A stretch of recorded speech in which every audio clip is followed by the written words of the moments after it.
Yo, Chris Chavez, I'm losing my voice, but I'm still super hyped for you. You won this Sandman #1 graded at a 9.8. We already have your information and we're sending it to you because you're a member of our subscription service, the Mystery Mail Call, ComicTom101.com to directly support the show.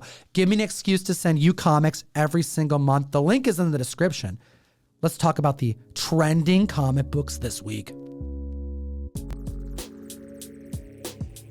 Another week, another list.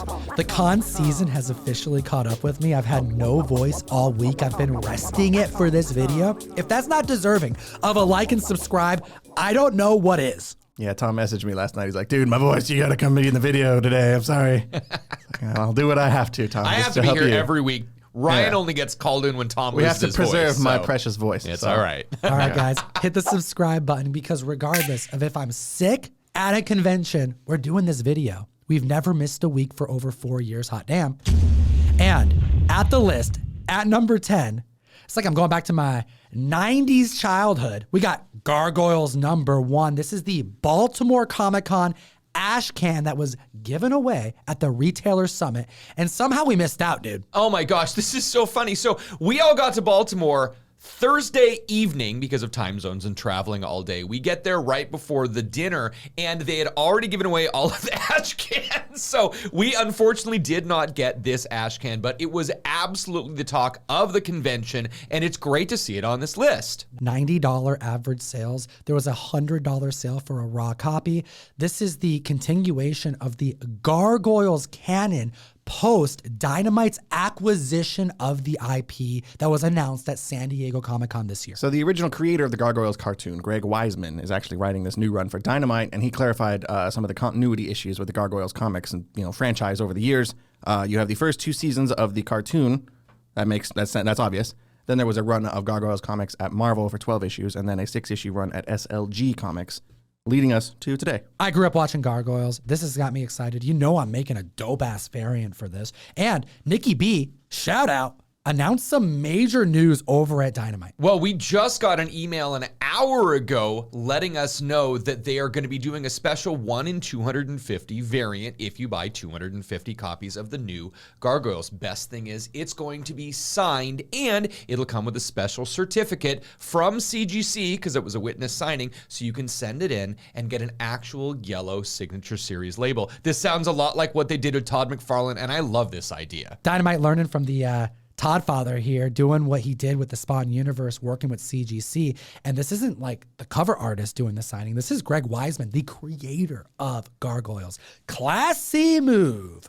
Classy move. Hit the like and subscribe and also download the best comic app in existence. It's called Geek Collector Comics. It's how you support the show, but also it helps support your comic investing, speculating, and overall collecting. As an LCS owner, I use this app every single day. It lets me know what books I should be looking out for. Speaking of books you're looking out for, or books I'm looking out for, we have number 9 on the list, Green Lantern, number 87 from 1971. This is the first appearance of John Stewart. Second appearance of Guy Gardner and Warner Brothers Discovery HBO updates, giving reason to the massive amount of cancellations and updates on Green Lantern. It's still happening, just very different. Yeah, we've talked a lot in the past few months about the merger between Discovery and Warner Brothers and how the new CEO, David Zaslav, has come in and basically, with his Homelander laser vision, has just started cutting movies from the production.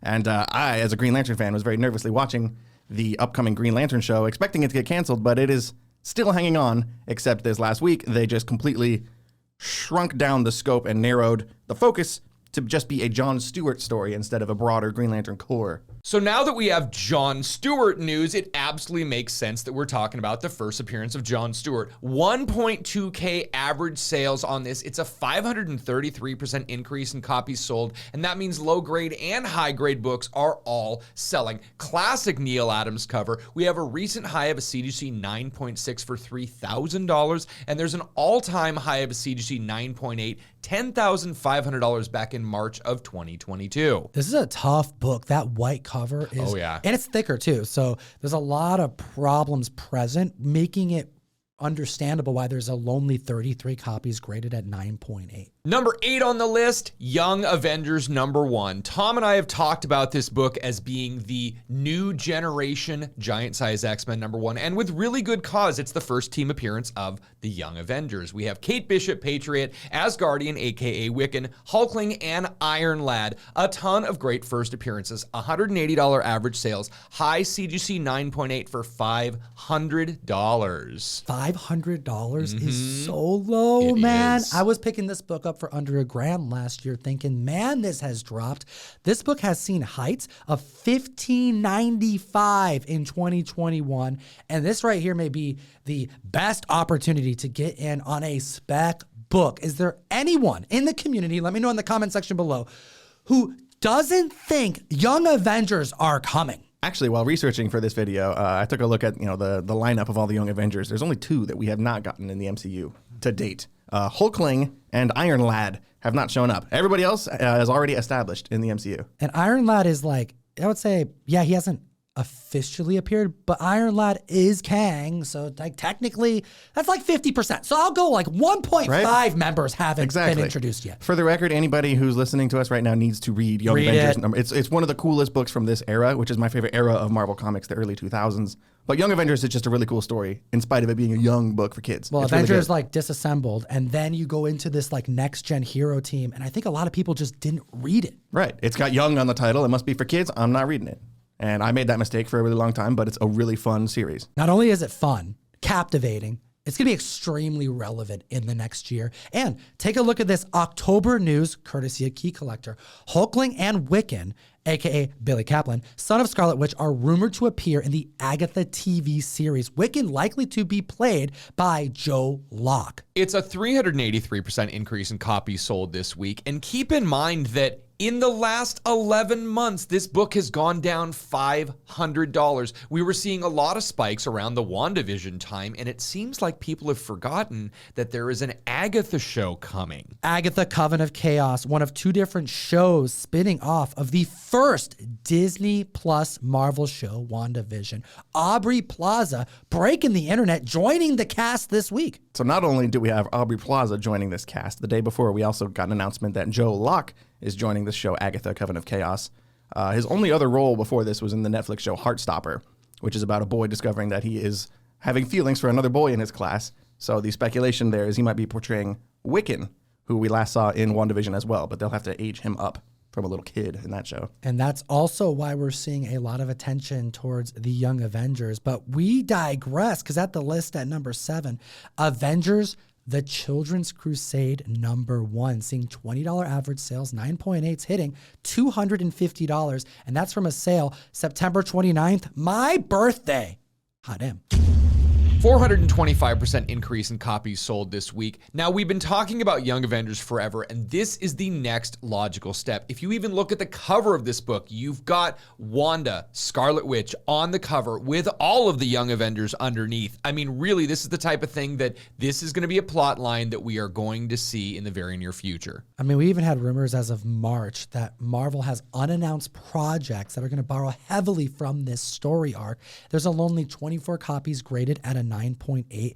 This book has reached heights of $470. If you think about where it could place in the MCU, it kind of makes me think that maybe this will be some sort of spin-off of a Young Avengers project in the way that this comic spun out of the Young Avengers comic. We couldn't see a similar trajectory happen on screen as well. It's definitely something you can't get into too much because the kids aren't even from like the same multiverse, and Scarlet Witch is presumed dead by the end of Multiverse of Madness. Doesn't matter because we're talking comic books. At the list at number 6, we have The Omega Man, issue number 3. Lobo making his way onto the list. I like seeing this. $100 average sales, $375 for a CGC 9.8. That happened mid-month in October. James Gunn taking on a new role has people speccing pretty hard.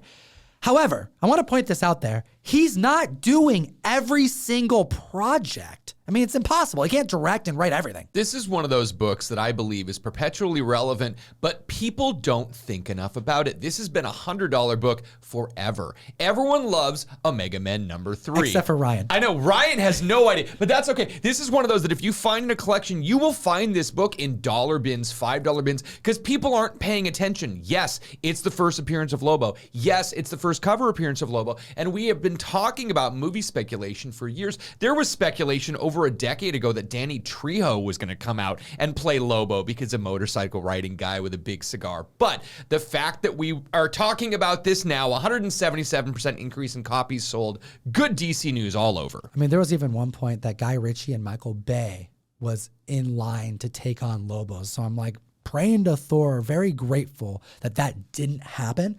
However, this is definitely a violent alien, it's a strange character. And I think that has been met by Peacemaker. That's my issue with this. Apart from the fact that I can't stand Lobo as a character. I feel like especially if you put this in the hands of James Gunn, he's too similar as like a badass with a gun who shoots first and asks questions later, and it's comedy. And I don't know. I feel like we're going to be talking a lot in the future about this might be a James Gunn thing, or this book's on the list because maybe James Gunn would make it into a cool movie. But I personally, I don't know if he's the right fit for this. I wouldn't have mind seeing a Michael Bay or Guy Ritchie Lobo movie personally. No. They Peacemaker is done, right? human. Peacemaker is American. Truth, justice, American way. That's what he does. Lobo is the last Zarnian. He's not even defending a planet that exists anymore. bastard. And the fact that Lobo comes down to kick the crap out of Superman, we see so many Superman-Lobo fights. I'm really excited because we know Superman's back. He's already showed up at the end of Black Adam. I love putting Lobo. it together. I think it's great. Trying really. to make it happen. Well, we have an increase of copies sold indeed, but there's a total 9.8 census count of 2,575. This book reached heights of near $500 back in 2021, hitting $456.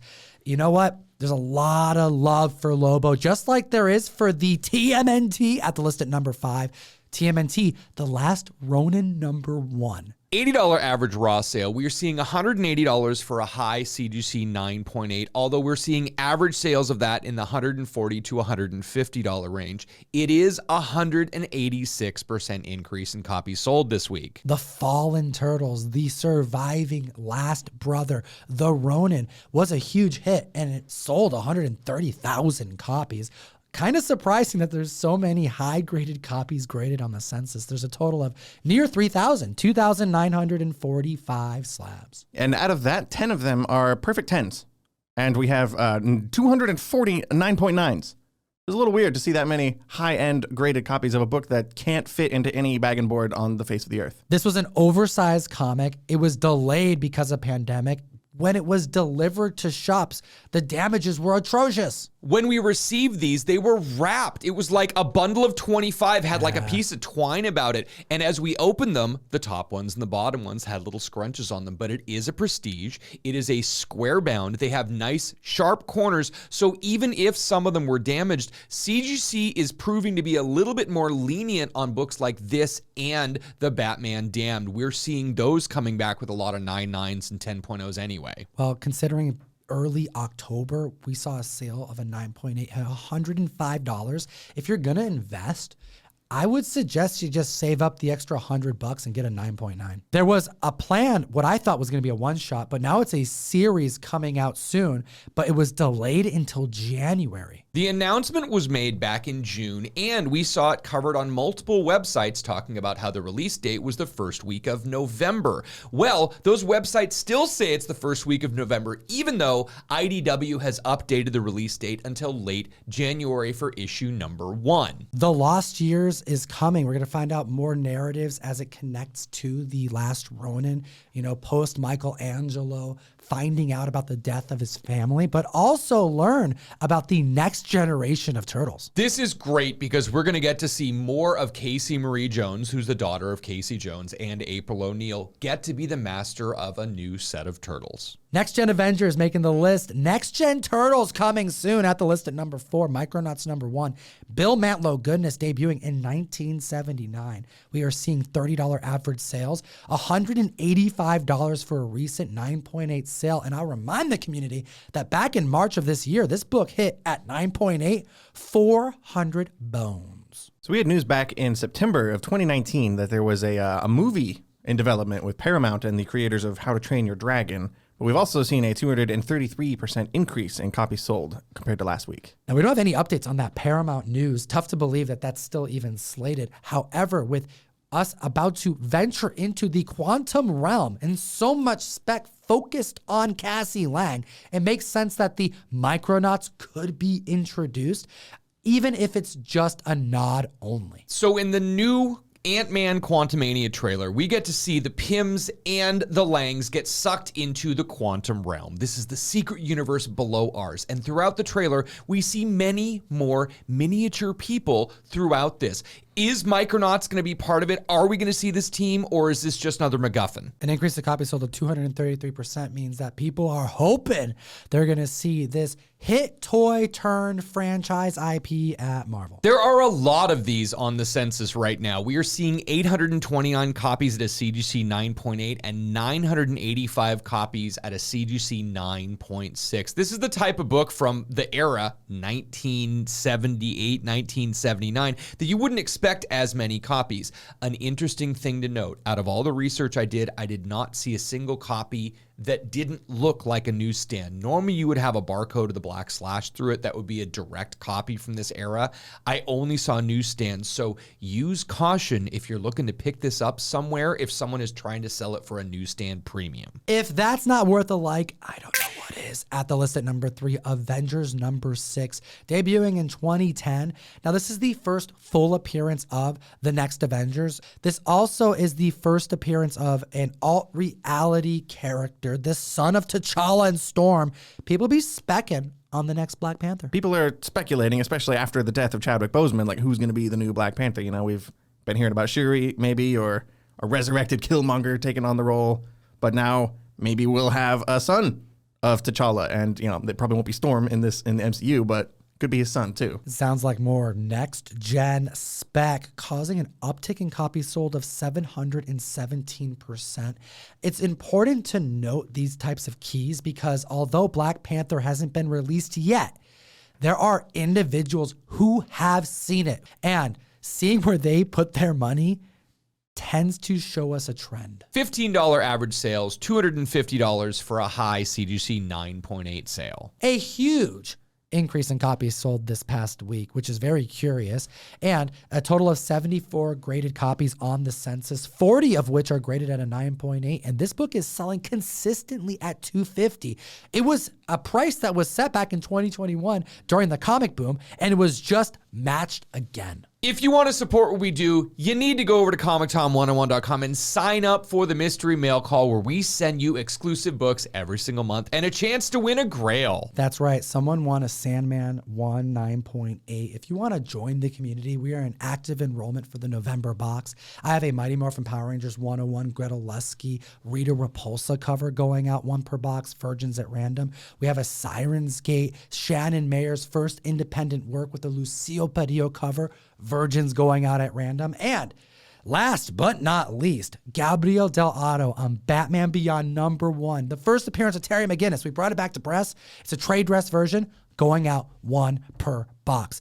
Join the community, support the show, and Russ Hinwood number 2. Number 2 on the list, Wonder Man #1, the one shot from 1986. I love this Bill S. cover, and we're seeing $25 average sales. And this is interesting. There's a $265 CGC 9.8 that was on sale back in May, and we saw a high CGC 9.8 sale of $600 at the end of August for a newsstand copy. We have the first solo titled issue featuring Wonder Man. This is the origin retold and an increase of copies sold of 500%. There's a lonely 29 copies graded at a 9.8. And the news that dropped this week has me hyped to no end. We got Dr. Manhattan who's going to play Wonder Man. Yahya Abdul-Mateen. Yes, dude. I love this guy. He did great in Watchmen, like you said. He was really cool in Aquaman as well. He's done a bunch of other stuff that I haven't seen yet, but I just really like him as an actor. He's a cool guy. So we talked about a direct market copy. We talked about a newsstand copy. There is actually a Canadian version that's currently listed on eBay for $1,200. There is only one Canadian version at a 9.8. There is also one 9.6 and one 9.4. You can tell the difference because the regular one has a cover price of $1.25 and the Canadian version has a $1.50 cover price. We're getting more rumors about who's going to join the cast of this. Very exciting. And this is going to be a focus on a superhero who is a struggling actor, which means we're probably going to see the first struggling actor in the MCU, Trevor Slattery. Yeah, he was like the first actor to get cast in this show. Yeah, Ben Kingsley is coming back, which I'm all on board with. Dude, Iron Man 3 is so underrated. It is, and seeing him pop up again in Shang-Chi out of nowhere was a great surprise. And news broke, like after all of the key collector list came out, like just yesterday, news started breaking, rumors started popping up about Bob Odenkirk from Breaking Bad and Better Call Saul. They want him to play some role in Wonder Man. We don't know much beyond that. Casting agent or something like that. That's the speculation. Wonder Man's agent is named Neil Soroyan, and he might... He'd fit perfectly in that role. Hit the like, slap the subscribe button. We're here no matter what, comic fam, rain or shine, voice or not, and at the list at number 1. Wow, man, we've come full circle. West Coast Avengers, number 45, debuting in 1989, the first appearance of the colorless Vision. $40 average sales, high CGC 9.8 of $450. This book was hitting $1,000 during the Wanda Vision frenzy. We did in fact see colorless Vision at the end of that, but why are we talking about it now? Well, we have a brand new announcement. Vision's getting his own spinoff, which has pushed this book back in the community's interest. However, I want to remind the community about the delays that CGC had at the time Wanda Vision debuted, which was during the start of pandemic. So an increase of 718% sounds mighty, regardless of it not hitting new records, largely because those records were had at a time that members were sending out what was a very common book. There is a total of 227 graded at a 9.8 and 501 graded at a 9.6. The newsstand alone hit an all-time high of $1,950. At the start of this list, we were talking about Agatha and all the WandaVision spec, that spin-off from WandaVision. And now here at number 1, we have the other spin-off that we hinted at, the Vision Quest show, starring the colorless Vision that we met at the end of WandaVision. We don't know a whole lot else about this show other than that, so it'll be interesting to see where they go from here, and hopefully we can get our Vision back. I want to know your thoughts in the comments section below about this list, these comics. Do you own any? We appreciate your time today. As always, Geek responsibly. Enough said. Join myself and both of these guys every single week on the best new place to buy and sell collectibles. We stream live through the powers of Whatnot, doing dollar start auctions that last as little as 15 seconds long. And Fire Guy Ryan, you brought books from your personal collection on the mic last week. That's true. I have too many comics and I need to get rid of them. So if you want to come help me get rid of my own comic books, check us out on Whatnot on Tuesday. We have Please. 2 other videos for you to check out. We made them for you. Enjoy them. We out.